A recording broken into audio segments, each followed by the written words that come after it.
on her.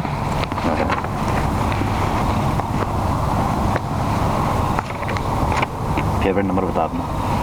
7. नहीं, 2 number हो। 6. 2 number हो। 60। 60 लगे। आपका? मेरा है 71. कोई भी नंबर। आपका 11. 11. वो 11 वाले का 11 हो गया। हाँ। असलम भाई को क्या देना है? वो है बीच में? 23. 23. ये 4 हम पक्के हैं। 23। ये नंबर फिर याद रखना भाई। ये नंबर याद रखने में आपको लिख के भी दे ठीक है, दूँगा, हाँ। तस्वीर भी खींच दूँगा इसकी। ठीक है। 71। अगर वोट ज़ाया करना है उन्होंने, तो फिर आपने क्या करना है? एक उन्होंने जो लगा कि अच्छा हम दोनों को क्रॉस करेंगे। यूँ क्रॉस करोगे, दोनों को क्रॉस करोगे या टेक होगा। तुमने तो लिखना है 23, 70, 61, ताकि जब वो बैलेट मतलब मैं अपने लिखूंगा ना, अपना नंबर लिखेगा, 60 लिखूंगा। 60 लिखेगा। कहाँ पे? बैलेट पे? बैलेट के ऊपर। बैलेट पे। तो वोट ज़ाया हो जाएगा। वोट ज़ाया हो जाएगा। अच्छा, ज़ाया करने के लिए। वोट ज़ाया करना, अगर वो अपने हाथ में लें आप, अगर हाँ, अगर वो आपके हाथ में ले, जो आपके पास 2 स्ट्रेटजी हैं। अगर वो आपको वोट जाने देते हैं, खुला देते हैं आपको, जो कि आपको खुला ही देंगे वो, फिर तो ठीक ओके है ना। वो तो ओके है। फिर तो आपने सीधा डाल के काइट फोल्ड करके दे देने, और वो 4 काइट फोल्ड निकलेंगे, वो चारों आपके होंगे। हम अब समझ जाएंगे 4 हमने दिए। कल सेनेट के इंतखाबात हैं और आज इस हवाले से ये वीडियो सामने आई है जिसमें साबिक वजीर आज़म यूसुफ रज़ा गिलानी के साथज़ादे अली हैदर गिलानी तहरीक इंसाफ के MNAs को सेनेट इंतखाबात में वोट डालने और उसे ज़ाया करने का तरीका बता रहे हैं। अब से कुछ देर पहले इलेक्शन कमीशन ने अली हैदर गिलानी से मुताल्लिक वीडियो का नोटिस ले लिया है। तर्जुमान इलेक्शन कमीशन के मुताबिक वीडियो की मेरिट पर तहकीकात होंगी, मगर मामला सिर्फ इस वीडियो तक महदूद नहीं है। इस वीडियो को खुद अली हैदर गिलानी ने दुरुस्त कहा है कि मैं इस वीडियो में हूं और मैं वोट मांगने गया था। वोट मुस्तरद करने का तरीका खुद उन्होंने पूछा था, जो मैं बता रहा था। पैसे की बात मैंने कहाँ की है, उन्होंने ये बात कर दी। मगर फिर बात इस वीडियो तक महदूद नहीं रही, बल्कि वीडियो खरीदने के हवाले से एक और मुबैना ऑडियो सामने आई है, जो अब से कुछ देर पहले ARY पर चली है। और इस मुबैना ऑडियो में मुबैना तौर पर सिंध के वजीर नासिर हुसैन शाह अली हैदर गिलानी को यकीन दहानी करा रहे हैं कि तहरीक इंसाफ के 4 अरकान को ज़्यादा पैसे दिला देंगे। वालेकुम अस्सलाम। भाई स्पीकर फोन ऑन है, दोस्त हमारे साथ खड़े हैं, सुन रहे हैं। मैंने इनको रिक्वेस्ट की है, मैंने आप वाली बात भी की। मैंने कहा मेहरबानी करें, मैंने चारों हैं, मैंने कहा कि आप हमसे उधर जो सिंध में मामलात हैं वो भी हम देख लेंगे आपके, आप हमारे साथ ना मेहरबानी कर लें पैकेज के ऊपर। वो थोड़ा सा जिद कर रहे हैं, वो कह रहे हैं कि हमें कुछ ज़्यादा करें। भाई वालों से कहें मेरा अस्सलाम वालेकुम सबको, और ये जो आपने कर रहे बाकी मैं भाइयों को 5-10 से ऊपर करवा लूंगा खुद ही। हर मामले में कोई बड़ा इशू नहीं है। इनको पता है इनकी मुख्तलिफ भाइयों के जो काम है वो सारे मेरे ज़िम्मे, हर लिहाज से कॉन्फिडेंशियली होगा सारा। मैं बात कर, ये बात करें कैप्टन साहब से। जी हाँ। ऑडियो बहुत ज़्यादा अहम है। नासिर हुसैन शाह साहब हमारे साथ मौजूद होंगे और हम उनसे बात करेंगे, क्योंकि वो ये बात कर रहे हैं और मुबैना तौर पर अली हैदर गिलानी उनसे कह रहे हैं कि हमारे साथ ये 4 भाई हैं, इधर सिंध में इनके मामलात हैं, आप हमारे साथ मेहरबानी करें पैकेज के ऊपर। वो थोड़ा ज़िद कर रहे हैं, कह रहे हैं कि हमें कुछ ज़्यादा करें। नासिर हुसैन शाह साहब कहते हैं कि भाई वालों को सलाम अलैकुम, जो आप कह रहे हैं वो कर लें, बाकी मैं भाइयों को 5 से 10 ऊपर करवा दूंगा खुद ही, कोई बड़ा इशू नहीं। उनको पता है कि उनके मुख्तलिफ भाइयों के जो काम हैं वो सारे मेरे ज़िम्मे हैं, हर लिहाज से कॉन्फिडेंशियली होगा सारा कुछ। और ये सारी की सारी बात मुबैना तौर पर नासिर हुसैन शाह और अली हैदर गिलानी के दरमियान है। नासिर हुसैन शाह साहब का मौक़िफ़ मालूम करने के लिए उन्होंने कहा था कि हम उन्हें 10:02 पर कॉल करें, हम मुसलसल रब्ता कर रहे हैं। वो जैसे ही हमारे साथ मौजूद होते हैं हम उनसे इस हवाले से पूछेंगे। अली हैदर गिलानी ने अपनी जो मुबैना वीडियो आई थी उस हवाले से क्या कहा था, वो ज़रा देख लीजिए। जहाँ तक ताल्लुक़ है इस वीडियो का, तो मैं ये बात बड़े वसूख से कह सकता हूँ कि ये जो MNA हजरात हैं, PTI से उनका ताल्लुक़ है, मेरे वो दोस्त हैं, उन्होंने मुझे बुलाया। मैं उनसे एक दफ़ा नहीं, मैं कई दफ़ा मुलाकात कर चुका हूँ, और अगर वो मुझे दोबारा बुलाएंगे मैं दोबारा भी उनसे मुलाकात करूँगा। मेरी जो गुफ्तगू थी वो आप सबके सामने है। उन्होंने मेरे से ये सवाल किया कि हम आपको वोट देना चाहते हैं, और हम हफीज़ शेख जो हमें 2.5 साल से हमारा नाम भी नहीं जानता, 2.5 साल से हम उसके साथ मुलाकात करना चाहते हैं, वो हमें दफ्तर में नहीं घुसने देता अपने, तो हम हफीज़ शेख को वोट नहीं देना चाहते। हम गिलानी साहब का एहतराम करते हैं, हम गिलानी साहब को वोट देना चाहते हैं। और वो 1-2 नहीं, वो ज़्यादा मेंबरान थे। ना हमने कोई मंडी लगाई है, ना हमने कोई ख़रीदो फ़रोख्त की है। मुझे बताया जाए कि कौन सी वीडियो है जिसमें मैंने कोई पैसों की बात की है उनसे। कोई वीडियो नहीं है। उन्होंने मेरे से सवाल किया, मैंने उन सवाल का जवाब दिया। उन्होंने मेरे से पूछा कि हमने वोट डालना है और हमने वोट, अगर हमारा वोट वो हमें निशान ज़्यादा वोट देंगे फिर क्या करना है, मैंने उसका जवाब दिया। मैंने उसमें कौन सा गलत काम किया।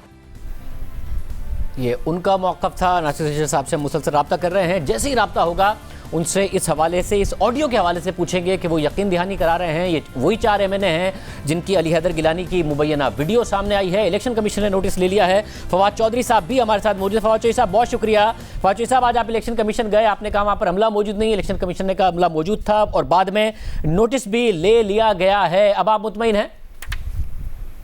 जी बिल्कुल, मैंने कहा चले देर हुई आने में, तुमको शुक्र है फिर भी आए तो बड़ी अच्छी बात है। इलेक्शन कमीशन ने नोटिस लिया है और इलेक्शन कमीशन जो है एक ताकतवर इदारे के तौर के ऊपर उभर रहा है और ये एक बड़ी खुशाइन बात है। और मुझे उम्मीद है कि इलेक्शन कमीशन इस केस में भी जो उनका किरदार जिस तरह का है वही होगा और वो इस वीडियो की तह तक पहुंचेंगे और हकायक आपके और मेरे सामने आएंगे। साहब, ज़ाहिर है बहुत बड़ी जिम्मेदारी है पाकिस्तान पीपल्स पार्टी पर कि अपनी पोजीशन क्लियर करे। हम अली हैदर गिलानी साहब से भी रब्ता कर रहे हैं, नासिर हुसैन शाह से भी, मगर जो MNAs हैं मुबैना तौर पर 4, जिनमें से असद उमर साहब कह चुके कि 3 का हमें पता है कि कौन है, चौथे का हम पता कर रहे हैं। जब आपने प्रेस कॉन्फ्रेंस की थी तो आपने कहा था कि आपको उनका इल्म नहीं है। उनके खिलाफ क्या कार्रवाई होगी? तहरीक इंसाफ क्या कर रही है?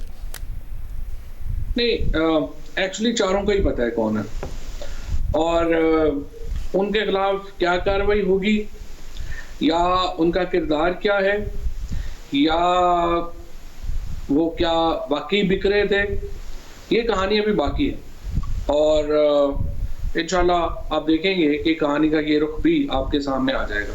मतलब वाकई बिक रहे थे, इससे क्या मुराद है? आप कह रहे हैं कि वो ये सारा का सारा इसलिए कर रहे थे कि इनको पकड़ सकें, असल में वो बिक नहीं रहे थे? ये हिस्सा जो है वो कल तक सामने आएगा और आप कहानी का दूसरा हिस्सा जो है वो कल तक आप देख सकेंगे। और उन्हें कल वोट आप डालने देंगे या इलेक्शन कमीशन में उनके खिलाफ भी आप जाएंगे, क्योंकि आप चाहते हैं कि यूसुफ रज़ा गिलानी साहब के खिलाफ रेफरेंस हो, उनको डिस्क्वालीफाई किया जाए, तो इन 4 MNAs का क्या किया जाए? ये जो 4 MNAs हैं ये कल अपना वोट इस्तेमाल करेंगे। बस अब यानी कि पार्टी को लगता है कि इनका कोई कसूर नहीं था, अगर इनको वोट डालने की इजाजत है? इसके ऊपर ज्यादा जो है वो कल तक आपके सामने सारे हकायक जो हैं वो आ जाएंगे। जो 4 MNAs हैं जो PTI के, उनके हकायक भी आपके सामने जो है वो आ जाएंगे और ये पूरी जो कहानी है जिसमें अभी आपने देखा तकरीबन आप 2 के आपने वीडियोस और भी आपने देखी होंगी कि किस तरीके से तकरीबन 10 करोड़ रुपए तक वोट जो है वो ऑफर की गई। वो कहानी भी आपके सामने आ जाएगी तो आपको पूरी जो एक गुत्थी है आपके सामने खुल जाएगी कि ये मामला जो हैं वो कौन से शुरू हुए। नासिर अली शाह साहब ही इसमें तो वो तो खैर 100% मुलव्वस हैं, बाकी लोग भी मुलव्वस हैं और पीपल्स पार्टी की जो आला तरीन की आदत है वो कैसे इसमें मुलव्वस है। सर मेरे साथ रहिएगा, नासिर हुसैन शाह साहब हमारे साथ मौजूद हैं। शाह साहब बहुत शुक्रिया मेरे शो में ज्वाइन करने के लिए। शाह साहब, मुबैना ऑडियो आपने सुन ली होगी और मुबैना तौर पर अली हैदर गिलानी आपकी बात करा रहे हैं उन 4 MNAs से जो वीडियो में जिनसे वो बाकायदा तौर पर वोट के हवाले से बात करते नजर आए, और आप कह रहे हैं कि मैं भाइयों को 5 से 10 ऊपर करा दूंगा, कोई बड़ा इशू नहीं है, मुख्तलिफ भाइयों के जो काम हैं वो सारे मेरे जिम्मे हैं, सब कॉन्फिडेंशियली होगा। नासिर शाह साहब, आपका क्या मौक़िफ़ है इस ऑडियो पे? जी, मेरा तो ये आवाज ही नहीं है, ना ही मेरी किसी से बात हुई है। ये आप गिलानी साहब से पूछ सकते हैं या वो जो जिनका जिक्र किया जा रहा है MNAs का, उनसे आप पूछ सकते हैं कि कौन था उसमें।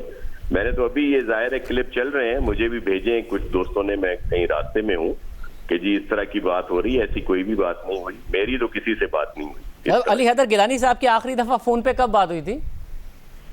जी, कासिम गिलानी से मेरी बात हुई है और गिलानी साहब जाहिर है हमारी पार्टी के हैं, बड़े यूसुफ साहब से भी मेरी बात हुई थी, लेकिन ऐसी कोई भी मेरी बात नहीं हुई जिसकी ये क्लिप चल रहे हैं सोशल मीडिया पे या आपकी किसी टीवी के जरिए। मैंने एक तो सुने अभी रास्ते में, तो ऐसी कोई मैं शाह साहब आपको सुनवा देता हूँ, आप बताइएगा आपकी आवाज है या नहीं है। आप अगर एक दफा सुन लें। हाँ जी जी। अस्सलाम वालेकुम। वालेकुम अस्सलाम। भाई स्पीकर फोन ऑन है, दोस्त हमारे साथ खड़े हैं, सुन रहे हैं। मैंने इनको रिक्वेस्ट की है, मैंने आप वाली बात भी की, मैंने कहा मेहरबानी करें, मैंने चारों हैं, मैंने कहा कि आप हमसे उधर जो सिंध में मामलात हैं वो भी हम देख लेंगे आपके, आप हमारे साथ ना मेहरबानी कर लें पैकेज के ऊपर। वो थोड़ा सा जिद कर रहे हैं, वो कह रहे हैं कि हमें कुछ ज़्यादा करें। भाई इस वालों से कहें मेरा अस्सलाम वालेकुम सबको, और ये जो आपने कर रहे बाकी मैं भाइयों को 5-10 से ऊपर करवा लूंगा खुद ही। हर मामले में कोई बड़ा इशू नहीं है, इनको पता है इनकी मुख्तलिफ भाइयों के जो काम है वो सारे मेरे ज़िम्मे हर लिहाज से कॉन्फिडेंशियली होगा सारा। मैं बात कर, ये बात करें कैप्टन साहब से। जी शाह साहब कुछ याद आया? शाह साहब जी बिल्कुल याद नहीं आया, क्योंकि मेरी बात ही नहीं हुई। और ये कैप्टन साहब कौन से कैप्टन थे, किस फोर्स के कैप्टन है जिनसे ये, आप गिलानी साहब आपको मजीद सही बता सकते हैं कि मेरी बात हुई है या किसी और से इन्होंने उनकी बात कराई है? साहब गिलानी साहब अब हर जगह जा रहे हैं, हमारे शो से ऐसा लग रहा है कि वो कतराते नजर आ रहे हैं, इसलिए मेरे पास आप ही हैं। तो मैं जानना चाहूँगा, क्योंकि अगर ये आपकी आवाज़ नहीं, वो आपसे इतना मिल रही है कि मुझे शक हो रहा है मैं इस वक्त भी नासिर से शाह साहब से बात कर रहा हूँ या किसी और से कर रहा हूँ। वो इतनी आप मैं भी सुन लें, मैं भी किसी और से उन्होंने बात कराई हो, ये तो गिलानी साहब ही बता सकते हैं। और मेरी इस तरह की कोई बात नहीं। और 5-10 क्या बढ़ाने, 5-10 जो मैं सुन रहा था, तो ये बेहतर ज्यादा है कि गिलानी साहब, और गिलानी साहब को आपके शो में आना चाहिए। आपको जिस तरह पूरी दुनिया में देखा जाता है, आपकी एक क्रेडिबिलिटी है, तो गिलानी साहब को जरूर आपकी उसमें आके ये क्लियर करना चाहिए कि वो किससे और बात करा रहे थे उनकी, और वो कौन थे जो दीगर उस पे थे, और क्या बात हुई। मे बी किसी से ऐसी बात करा रहे हो, कोई उनसे हो, लेकिन मेरी किसी से बात नहीं। तो शाह साहब सिंध में कोई और है जो ये सारे के सारे मामला देखता हो, कि अगर वो 3-4 MNA से वहां मिल रहे हैं, उनको बता रहे हैं कि अगर वोट आपने डिस्कार्ड करना है तो कैसे करना है, हमें देना है तो कैसे देना है, सिंध में कोई और है जो देखता हो? क्योंकि मुबैना तौर पर PTI के MNAs हैं। मैं सिर्फ एक अर्ज कर दूं कि हुआ ये है कि देखें, दीगर लोग भी तो है ना, MQM के लोग भी हैं, GDA के लोग भी हैं, या दीगर पार्टीज के लोग भी हैं। वहां पे कोई किसी से बात नहीं कर रहा, सिर्फ और सिर्फ PTI के लोगों से क्यों ये इस तरह की चीजें आ रही हैं कुछ दिनों से।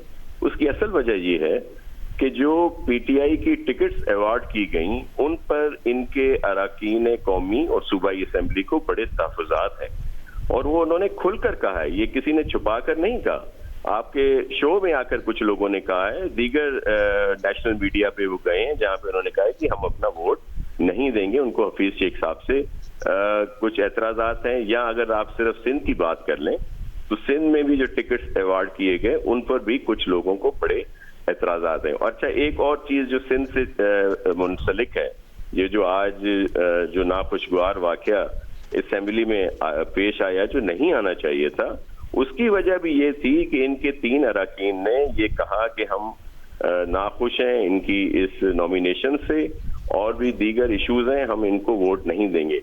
अगर हमने किसी को खरीदना होता या हमने उनसे वोट लेना होता, तो वो जाहिरी क्यों होते, वो आराम से आते, हमारे कैंडिडेट को वोट देते और फिर चले जाते, बाद में वो इन ख्यालात का इजहार करते। हमारा तो इसमें कोई अमल दखल नहीं है। मगर शाह साहब पीपल्स पार्टी की एक हिस्ट्री है। 2018 के सेनेट इंतखाबात होते हैं, खैबर पख्तूनख्वा में बिकने वाले ज़ाहिर तहरीक इंसाफ के थे, जिसका सवाल हम तहरीक इंसाफ से कर सकते हैं, मगर बेनिफिशरी उस वक्त भी आप थे। इस दफ़ा भी जो सिंध में सेनेट में आप 6 सीटें निकाल सकते हैं, 9 उम्मीदवार आपने खड़े किए हैं, और तहरीक इंसाफ इल्ज़ाम लगा रही है। ज़ाहिर तहरीक इंसाफ में ऐसे लोग क्यों हैं कि पार्टी के लोग कह रहे हैं कि जी आपने पैसे वालों को टिकट दे दिया, ऐसे लोग क्यों हैं जो बिक जाते हैं? तहरीक इंसाफ से सवाल कर लेंगे, बट आप लोगों पर सवाल उठ रहा है कि जी पंजाब में मामला तय हो गए, हालांकि नून लीग और PTI में बहुत ज़्यादा इख्तलाफ है और काफ लीग में, मगर उसके बावजूद मामला तय हो गए और बगैर इलेक्शन के मामला हो गए। पीपल्स पार्टी पे मुसलसल इल्जाम लगता है ये वोट खरीदने का। देखिए, मैं आपको एक अर्ज करूं, असल फिर मैं उसी पे आ जाऊंगा कि जब आप सही नॉमिनेशंस नहीं करेंगे, और जब आप KP का जब मिसाल दे रहे हैं, तो आपको ये भी इल्म में होगा कि वहां के अरकान सूबाई असेंबली ने ये आकर कहा है कि उस वक्त भी एक बड़े सरमाएदार को टिकट दे दिया गया था, और उसी वजह से सरकारी तौर पर हमें पैसे दिए जा रहे थे कि इलेक्शन के अखराजात के रखें। और अब भी आप देख लें, जिस दिन से ये टिकट के नॉमिनेशन हुए हैं, चले सिंध की बात सिर्फ कर लेते हैं, तो फैसल वाडा साहब जो ज़ाहिर MNA मिनिस्टर भी हैं, उनकी सीट को कुछ खतरा है, तो इस वजह से उनकी नॉमिनेशन पे एतराज है। फिर जो इन्होंने टेक्नोक्रेट के लिए एक किसी कॉन्ट्रैक्टर साहब को दी है, मेरे लिए तो ये सब काबिल एहतराम है, लेकिन इनके लोगों को उन पर तहफ़्फ़ुज़ात हैं कि ये भी बात सामने आई, लियाकत जतोई साहब का बयान आपके सामने है, जो चीफ मिनिस्टर भी रहे हैं कि जी इन्होंने इतने करोड़ रुपए लिए। तो ये ऊपर जो करप्शन करते हैं टिकट्स किस लिहाज से जो देते हैं उस पर फिर नीचे भी बात होती है। अभी जो सिंध की आप बात कर रहे हैं वो मैं आपको क्लियर कर दूं। देखिए सिंध में अगर आप नंबर्स गेम पे आते हैं तो इस वक्त हमारे पास 15 से 16 मेंबर अरकान जो हैं जो पीपल्स पार्टी के हैं वो ज्यादा हैं, 21 पे सीट आती है। तो अगर हम उनको दूसरा नंबर भी देते हैं सारे के सारे हमारे जो कैंडिडेट हैं तो हमारी एक मगर शाह साहब देखिए, अगर कोई आगे से लोग नाराज हैं तहरीक इंसाफ के तो इसका मतलब ये थोड़ी है कि उन्हें खरीदा जाए या फिर उन्हें बताया जाए कि आप वोट कैसे डिस्कार्ड करेंगे। अब मरकज में भी गिलानी साहब अक्सरियती बुनियादों पर तो नहीं जीत सकते। हफीज शेख साहब के साथ जीडीए भी खड़ी हुई है, एमक्यूएम ने भी कहा है, काफ लीग ने भी कहा है कि हम इनको वोट देंगे। 181 में से फौजी साहब आज ही बता रहे थे 176 लोगों ने तो खाने में शिरकत की है तो और यकीन दयानी कराई है। तो फिर उसके बाद अगर आपके जीतने की उम्मीद हो तो वो कैसे हो? वो इसी तरह हो कि अली हैदर गिलानी साहब मिल रहे हैं एमएनएस से, फिर वो मुबैना तौर पर आपकी बात करा रहे हैं जिसका आप डिनाई कर रहे हैं कि वो आपकी आवाज ही नहीं है, आपकी बात ही नहीं हुई है। शाहजेब साहब, मेरा सिर्फ कहने का मकसद ये है कि ये क्यों वजह है, किस वजह से ये चीजें हो रही हैं कि लोगों को इनके एतराजात हैं और लोग खुल के कह रहे हैं इनके अरकान कि जी हम इनके लोगों को वोट नहीं देंगे, इन्होंने गलत नॉमिनेशंस की हैं। तो इस वजह से जो हमारे पास एक्स्ट्रा वोट है, सिंध की अगर बात आप करते हैं तो हमें तो जाहिर है पूरी उम्मीद है कि हमारे ज्यादा लोग जीतेंगे क्योंकि नंबर्स में ये चीज है, लेकिन हम खरीदो फरोख्त पर बिल्कुल बिलीव नहीं करते। ये जरूर है कि जो लोग इनसे नाराज हैं और मे भी उनको ये जहन में हो कि बाद में जो है वो उनका जो भी फैसला आएगा पॉलिटिकली तौर पर उस पर मे भी कहीं पे उनको कोई सपोर्ट की जाए, तो ये हो सकता है, लेकिन खरीदो फरोख्त में हम लोग इन्वॉल्व नहीं है। शाह साहब, आप क्योंकि ज़ाहिर है बहुत अरसे से एमपी हैं, मुझे आखिर में ये बता दीजिएगा, आप जब एमपी बहुत अरसे से हैं और बहुत सारे सेनेट के इंतखाबात में आपने वोट भी डाला होगा, किसी को ये बताना कि वो या तो काइट फोल्ड कर दें या फिर निशान लगा दें ताकि बाद में पता चल सके, ज़ाहिर जो मुस्तरदशुदा वोट होता है वो पार्टी के पोलिंग एजेंट को दिखाया जाता है ताकि बाद में पता चल सके और बंदा भी आगे से कह रहा है फिर आपको पता चल जाएगा ना ये हमारे वोट है। ये किस लिए जानना चाहेंगे हैदर गिलानी साहब? देखिए मैं कोई गिलानी साहब को डिफेंड नहीं कर रहा, ये बिल्कुल इस तरह नहीं होना चाहिए और जो भी है सबको अपने तौर पर वोट डालने चाहिए। और वो उन्होंने एक चीज बताई थी प्रेस कॉन्फ्रेंस में आकर कि ये लोग जो थे ये कह रहे थे कि जी हमने जो नॉमिनेशन हुई है हमें उस पर एतराज है, हम इसलिए वोट नहीं देंगे। तो जिस पे ये बात हुई थी वो उनके दोस्त थे बकौल गिलानी साहब के, जो भी उनका इंटरव्यू आया है, प्रेस ब्रीफिंग जो उनकी आई थी उसमें उन्होंने ये सारी चीजें कही हैं। शाह साहब, मैं उम्मीद कर रहा हूँ आप गिलानी साहब से बात कीजिएगा कि प्रोग्राम इस वक्त लाइव है, वो हमें ज्वाइन कर लें। आपका बहुत शुक्रिया, मैं बहुत शुक्रिया। और जी कोशिश कीजिएगा हैदर गिलानी साहब हमारे साथ मौजूद भी हों, उन्होंने उनके भाई की तरफ से भी कमिटमेंट आई थी कि वो हमें शो में ज्वाइन करेंगे और इस वक्त वो फ़ोन नहीं उठा रहे। फवाद चौधरी साहब, आपने जवाब सुना, आपकी पार्टी किस हद तक जाएगी इस मामले के हवाले से? आपने कहा अपने एमएनएस के हवाले से तो आप कह रहे हैं कि कल वो डालेंगे, पीपल्स पार्टी ये सवाल उठा रही है कि आपके तो लोग बाकायदा तौर पर मीडिया पर आके कह रहे हैं उन्हें खरीदने की क्या ज़रूरत है, वो तो बार बार कह रहे हैं कि जी उन्हें एतराज़ है टिकटों पर। अच्छा, दो बातें। एक तो जो आपका प्रोग्राम है ना बड़ा जालिम है।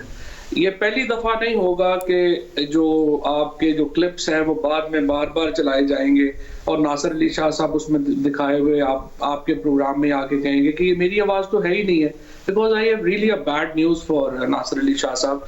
और वो ये है कि अब टेक्नोलॉजी इतनी आगे चली गई है कि आपकी जो आवाज है वो कल ही 1 घंटे में इलेक्शन कमीशन चेक करवा सकता है कि आपकी है या आपकी नहीं है।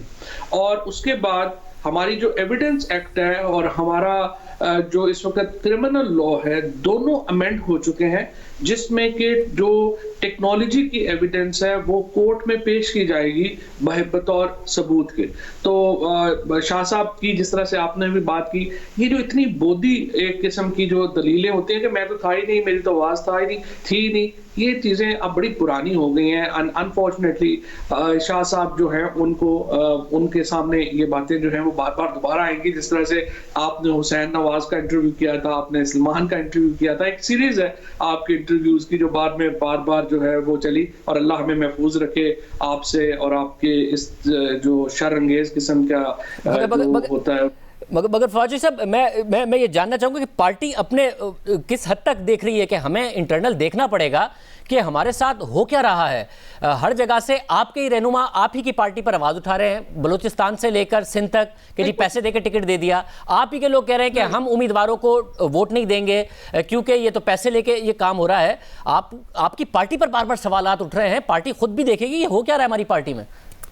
नहीं, कुछ ऐसा हो नहीं रहा, ये सिर्फ 2-4 मीडिया के ऊपर। मिसाल के तौर के ऊपर अगर आप सिंध को देखें, सिंध में जो लियाकत जतोई साहब हैं वो खुद सेनेट के उम्मीदवार थे।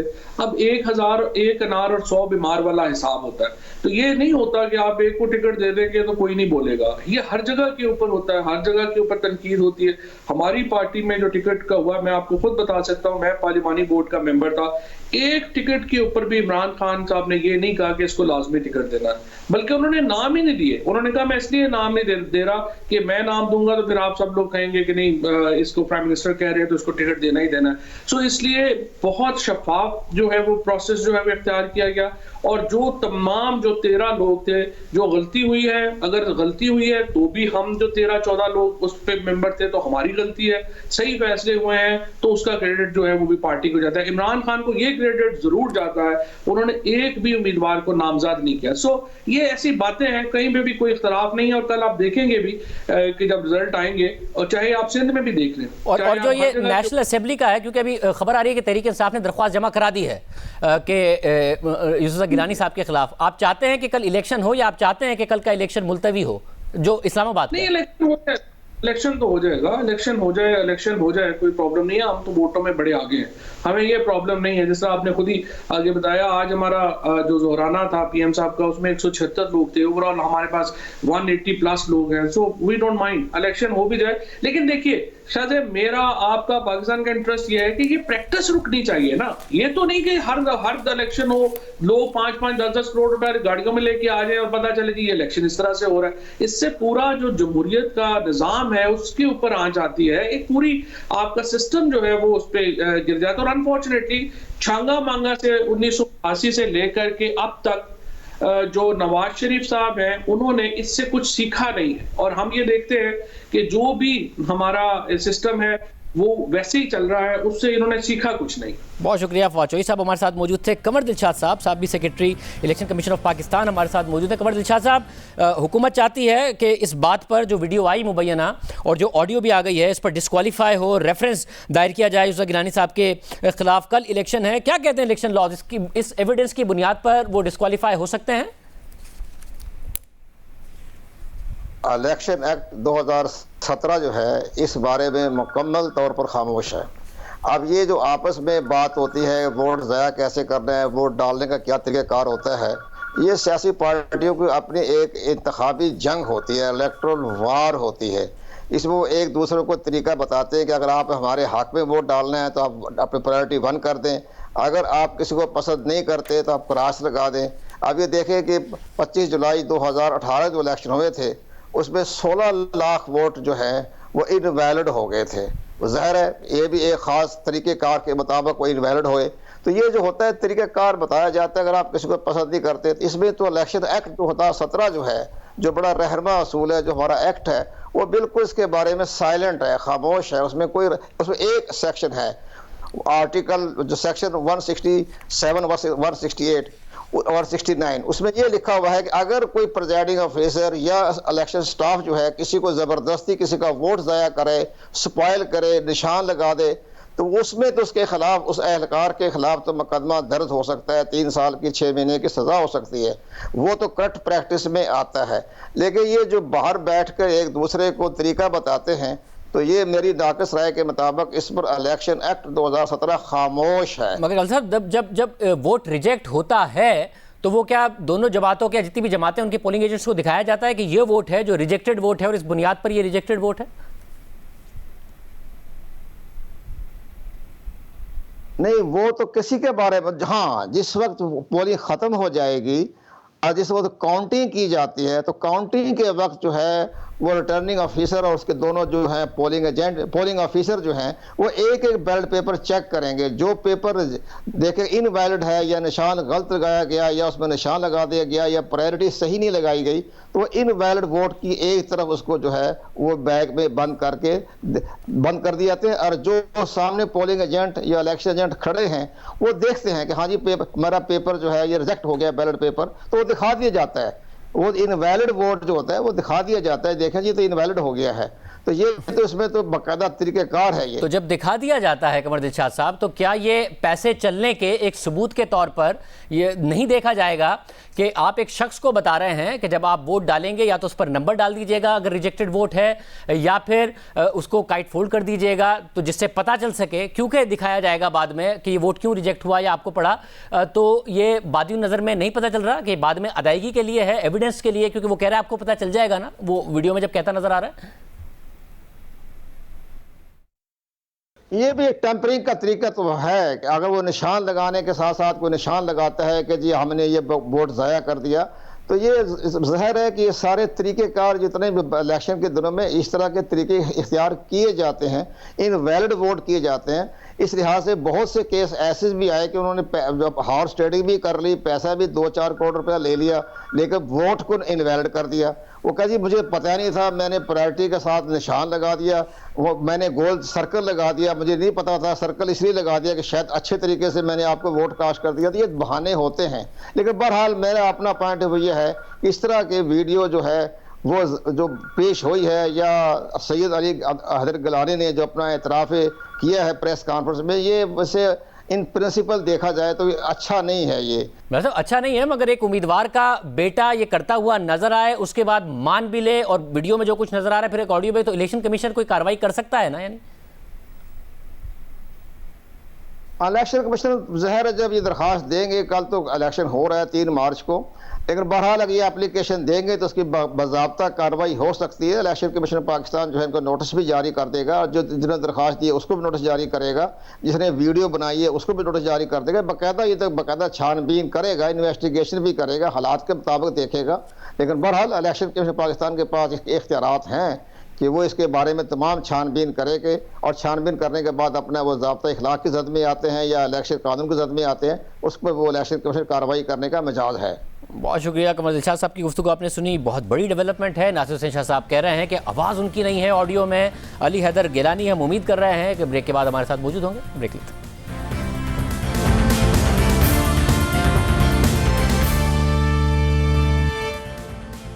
कल सेनेट इलेक्शन है और उससे पहले आज जो कुछ हुआ है वो सेनेट इलेक्शन पर सवालात उठा रहा है। इलेक्शन कमीशन ने मुबैना वीडियो का नोटिस भी ले लिया है, फिर ऑडियो सामने आ गई, एक और ऑडियो सामने आई है, उसके मंदरजात भी आपके सामने रखेंगे। हमारे साथ तो सीनियर साहब भी मौजूद हैं, फाद हुसैन साहब और सलीम साफ़ी साहब, आप दोनों का बहुत शुक्रिया।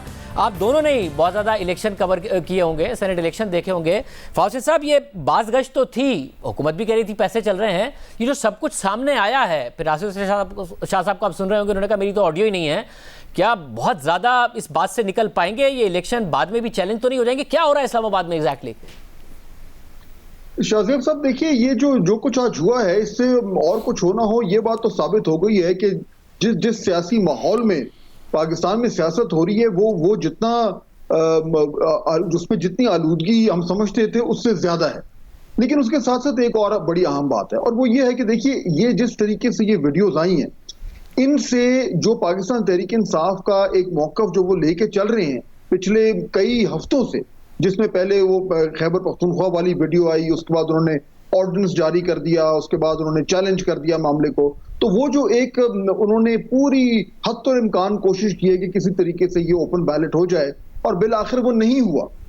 उसके नतीजे में एक बार फिर अब ये वीडियोज आ गई। तो इससे ये बात तो बिल्कुल दुरुस्त है कि आज पाकिस्तान पीपल्स पार्टी या गिलानी साहब या उनके बेटे जो मर्जी कहें, उनको इस हवाले से नुकसान हुआ है। जो एक परसेप्शन है कि ये इलेक्शन वो कैंपेन किस तरीके से कर रहे थे, वो परसेप्शन ये बना है कि यहाँ पे कुछ गड़बड़ हो रही है, यहाँ पे 2 नंबरी हो रही है। और ऊपर से जो दूसरी ऑडियो आई है नासिर हुसैन शाह साहब की,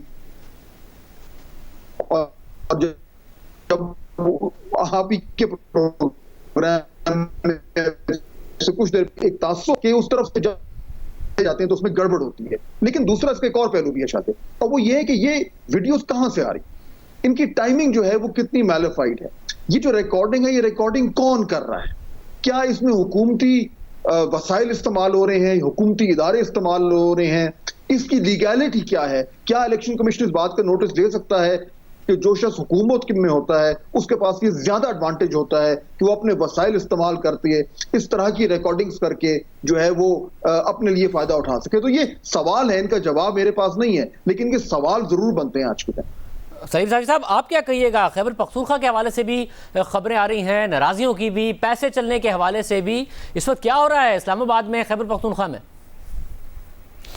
एक ही चीज़ हो रही है और वो ये कि सियासत मज़ीद बेवक़्त हो रही है, डिस्क्रेडिट हो रही है, और कौम को ये मैसेज जा रहा है कि इस हमाम में सब नंगे हैं। मसलन पीपल्स पार्टी के बारे में तो माजी में भी ये राय आम थी, और पिछले इलेक्शन में भी, सेनेट के इलेक्शन में जो कुछ हुआ था, और अगर आपको याद हो तो बलूचिस्तान में और चेयरमैन सेनेट के इलेक्शन में पीपल्स पार्टी और पीटीआई ने मिल के ये काम किया था। इसी तरह अभी आप देखें तो खैबर पख्तूनख्वा में सबसे ज़्यादा एटीएम्स को या अरबपतियों को टिकट वो पीटीआई ने दिए हैं। इस मरतबा पीपल्स पार्टी वहाँ ज़्यादा ज़ोर नहीं लगा रही है, क्योंकि एक ही उनका कैंडिडेट है फरतुल्लाह बाबर साहब, और जो उनका फोकस है वो मरकज़ पे है और वो सिंध में है। तो पीपल्स पार्टी का तो माजी का भी ये रिकॉर्ड था। अब एक वो वीडियो अली हैदर गिलानी, और उसने उस पर मज़ीद मोहर तस्दीक सबत कर दी। लेकिन पीटीआई को ये एक नई इनफरादियत हासिल हो गई है कि सिंध में उनकी तंजीम और उनके लियाकत जतोई जैसे रहनमा कह रहे हैं कि पैसे की बुनियाद पे इतने इतने करोड़ रुपए लेके टिकट दे दिए गए हैं। फिर बलूचिस्तान में ख़ुद इस वक्त उनके 7 MPAs हैं, लेकिन पीटीआई का कोई कैंडिडेट नहीं होगा, और उनके पार्लिमानी लीडर जो इस वक्त माविन खसूसी भी है इमरान खान साहब की और सूबाई वज़ीर है यार मोहम्मद रिन साहब, उन्होंने एतराज़ किया था कि उनकी पार्टी इस बुनियाद पे ये कर रही है। अच्छा, खैबर पख्तूनख्वा में भी आप तो सिंध को मुझसे बेहतर जानते हैं कि उधर एक ग्रुप ने एक बंदे को टिकट दिलवाया है, दूसरे ने दूसरे को दिलवाया है, और खैबर पख्तूनख्वा में भी जो कुछ हुआ है वहाँ पे भी एक गवर्नर का ग्रुप है, एक वज़ीर आला का ग्रुप है, एक परवेज़ खटक साहब का ग्रुप है, वो बाकी कुछ और के। तो ये जो टिकट भी दिए गए हैं उसमें एक एक ग्रुप को, जिस तरह वहाँ पे अली ज़ैदी और उनकी ग्रुपिंग चल रही है, तो एक एक ग्रुप को एकोमोडेट किया गया है। और दूसरा, सबको पता है कि वो इस बुनियाद पे दिए गए हैं कि वो पैसे से मुकाबला करवा सके, क्योंकि 3 उम्मीदवार ऐसे हैं कि जिनका पार्टी में पहले कोई पोजीशन नहीं है, एक ही ख़ानदान से ताल्लुक़, एक ही सिगरेट इंडस्ट्री से वाबस्ता, और एक ही इलाके से उनका ताल्लुक़। और फिर जो इससे पहले ताज अफरीदी थे, अब तमाशा ये देखें कि एक तरफ यहाँ से सितारा अयाज को ले जाके उधर बाप का टिकट दिलवा दिया गया, अगरचे अब वो हो गया दूसरी तरफ इधर शाहजी गुल अफरीदी और उसके भाई, अब खैबर पख्तूनख्वा से उनका ताल्लुक़ है लेकिन वो बाप पार्टी में हैं, तो उधर उनके साथ पीटीआई ने एडजस्टमेंट कर ली। तो इस वक्त पैसे वाले 4-5 लोग जो सबसे ज़्यादा हैं वो इस वक्त पीटीआई के कैंडिडेट है खैबर पख्तूनख्वा में। मैं फाजिल साहब, इस सारी एपिसोड में ज़ाहिर है क्योंकि एक बयानिया बना रही है तहरीक इंसाफ, और वो बयानिया ये बना रही है कि जी ये सारे के सारे पैसे चलाते हैं, हमारा तो पहले दिन से मौक़िफ़ था, इसलिए हम चाहते थे कि इस तरीके से इलेक्शन हो, जो ज़ाहिर सुप्रीम कोर्ट से फैसला नहीं आया। आपके ख्याल में वो बयानिया कामयाबी से बना पा रही है, या तहरीक इंसाफ भी खुद शफाफ तरीके से इस मामले से बाहर नहीं आ रही है? जहाँ पीपल्स पार्टी पर सवाल उठता है, जो जिसका जवाब उन्होंने देना है, क्या पीटीआई से भी सवाल उठता है? और फौजी साहब कह रहे थे जो 4 MNA जिनकी बात हो रही है उनका हमें पता चल गया है, वो कौन है? अली हैदर गिलानी से जो ये मामला कर रहे थे, मगर वो कल वोट देंगे, यानी पार्टी उनके खिलाफ नहीं जा रही है।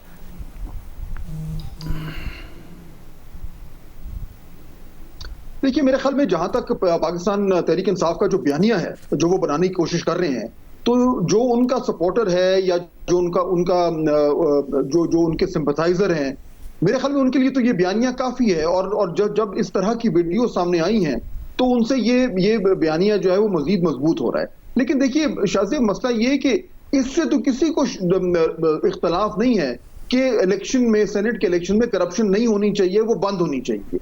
इसमें तो आप किसी से भी बात कर लें, वो सब कहेंगे कि ये बिल्कुल गलत है, और सब ये भी कहेंगे कि ये कोई खुफिया बात तो है नहीं कि ये नहीं होता, सबको मालूम है कि साल से हो रहा है। सवाल ये पैदा होता है कि इसको कैसे बंद करना है, इसका तरीकाकार क्या होना चाहिए, और क्या जो जिस वजह से पाकिस्तान तहरीक इंसाफ ने पिछले चंद हफ्तों से ये एक मुहिम शुरू की हुई है, उसके पीछे असल मकसद क्या है? क्या वो सियासी मकसद है या वो वाकई में इस मामले को जो है वो हल करना चाहते हैं? और अगर वो वाकई में हल करना चाहते हैं तो फिर जाहिर बात है सवाल उठता है कि जब चेयरमैन सेनेट का इलेक्शन था तो तब क्या मामला था? तो ये सियासी मसलहत के तहत जब इलेक्टोरल रिफॉर्म्स को टैकल किया जाए तो फिर ये प्रॉब्लम्स होते हैं। बयानिया बिल्कुल उनका मजबूत हो रहा है इस तरह की वीडियो से, लेकिन साथ साथ मेरे ख्याल में पाकिस्तान तहरीक इंसाफ ने जिस तरीके से इस सारे मामले को हैंडल किया है, जिस तरीके से उन्होंने अपने लोगों को टिकट दिए हैं और मिसमैनेज किया है, उससे मेरा ख्याल है उनके लिए भी को बहुत ज्यादा हालात बेहतर नहीं लगते। फाउज साहब, साथ में ये भी बता दीजिएगा, आपको लग रहा है हफीज शेख साहब आसानी से जीत जाएंगे या मामला खतरनाक हो सकता है उनके लिए?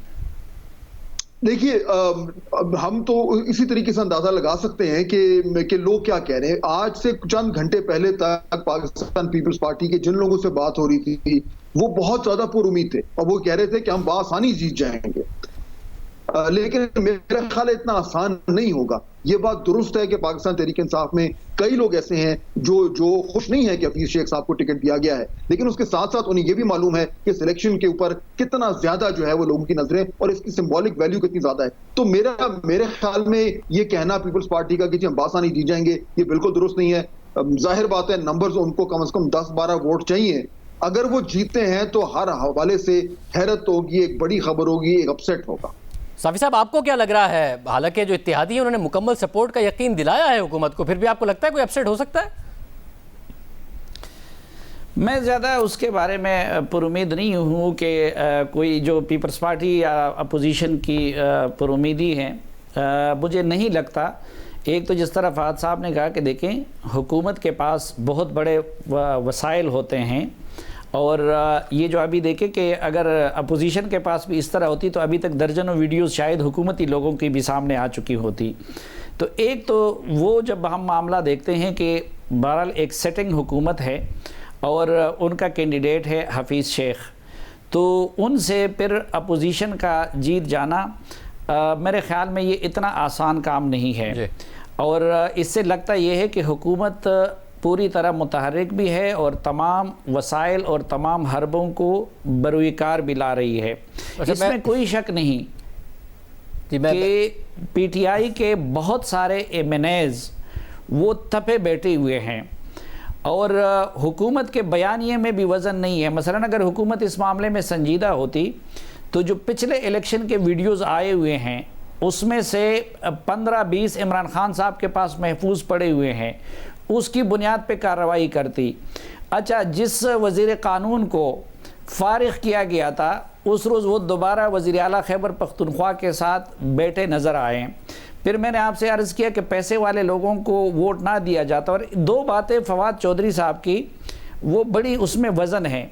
एक ये कि भाई अगर ये चीज़ ख़त्म करना हो तो फिर अमेरिका की तरफ बराह रास्त इलेक्शन की तरफ हुकूमत क्यों नहीं जाती, और पिछले 2-2.5 साल में इस सिलसिले में कानून साजी के लिए कोई कोशिश क्यों नहीं की गई। दूसरी बात, फवाद चौधरी साहब अक्सर कहते हैं कि यार जब हमारे लीडरशिप यानी पॉलिटिकल पार्टीज़ के लीडर जब वो बदलते हैं अपने पॉलिसी को तो हम उसको कहते हैं कि पॉलिसी बदल दी, और लेकिन जब फिर बंदा कोई पार्टी बदलता है तो हम कहते हैं कि वो लोटा हो गया। अब अगर लीडरशिप मेरिट की बजाय पैसे की बुनियाद पे टिकट दे रही है तो उस पे तो कोई तनकीद नहीं कर रहा, लेकिन नीचे एमएनए और एमपीए से फिर ये तवक्को की जा रही है कि वो लीडरशिप ने बिल्कुल यारी दोस्ती की बुनियाद पे टिकट दिया है या हैसियत की बुनियाद पे दिया है या किसी की सिफारिश पे दिया तो उसको वोट दे दिया जाए। तो वो मामला बहुत ज़्यादा है, पीटीआई के अंदर बड़ी रिजेंटमेंट है, लेकिन मैं नहीं समझता कि वो अपोजिशन पूरी तरह कैश कर सकेगी, खुसूसन आज के इस वीडियो और दो चीज़ों के बाद। बहुत शुक्रिया आप दोनों का। प्रोग्राम में ब्रेक शामिल करते हैं, फिर बताते चले हैदर गिलानी साहब को मुसलसल कोशिश कर रहे हैं, अगर ब्रेक के बाद भी वो ज्वाइन करते हैं तो उनका मौका ज़रूर आपके सामने रखेंगे एक ब्रेक के बाद।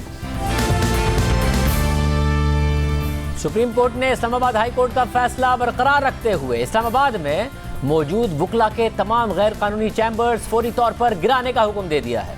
आज चीफ जस्टिस गुलजार अहमद ने फुटबॉल ग्राउंड में वकला के गैर कानूनी चैम्बर से मुताल्लिक केस की समाअत करते हुए वकला के चैम्बर्स गिराने के खिलाफ दरख्वास्त खारिज कर दी और फुटबॉल ग्राउंड फौरी तौर पर खाली कराने का हुक्म दिया।